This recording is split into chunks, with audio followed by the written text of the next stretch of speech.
How is it possible that occasionally little children know things that they really shouldn't have any way of knowing?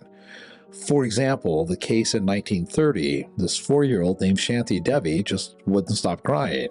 Not a tantrum like you would think a 4-year-old would have. No, this was depressed tears, as if she had lost something vital. Well, her parents pressed her. What's wrong? She finally said that she was super sad because she wasn't living in her real house. She said that her real house was 90 miles away in Mathura, and then she described it. She said there was a green room, a couple of windows facing the well. She gave other details. She said that her husband's name was Kedar. She said, now this is where it gets eerie. She said that she had died a couple of weeks after giving birth to her son, Navneet. Well, her parents, of course, just kind of laughed it off. This was a 4-year-old. They make up things, right? But then she started speaking matter-of-factly, like an adult, earnestly spouting facts, and it absolutely did not feel like make-believe.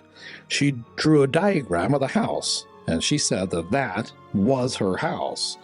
She said that it was on a street that curved to the left past a temple with blue doors. She said that her husband, Kedar, kept cash rolled up in paper behind his ledger.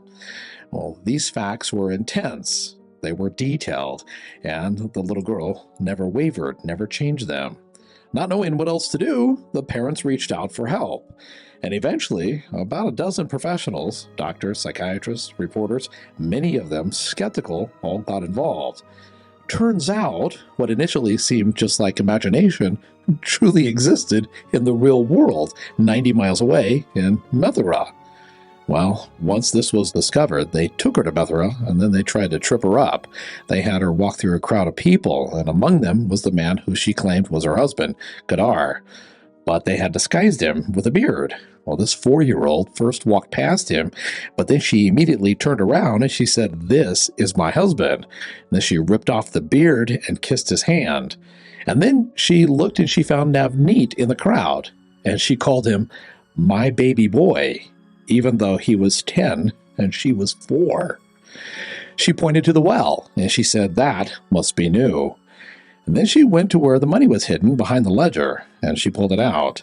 Now, I don't know about you, but if these facts were reported correctly, and dozens of people said that they were, and she found that money all by herself, well, then maybe she should be allowed to keep it, right? She knew intimate details between Kedar and his deceased wife.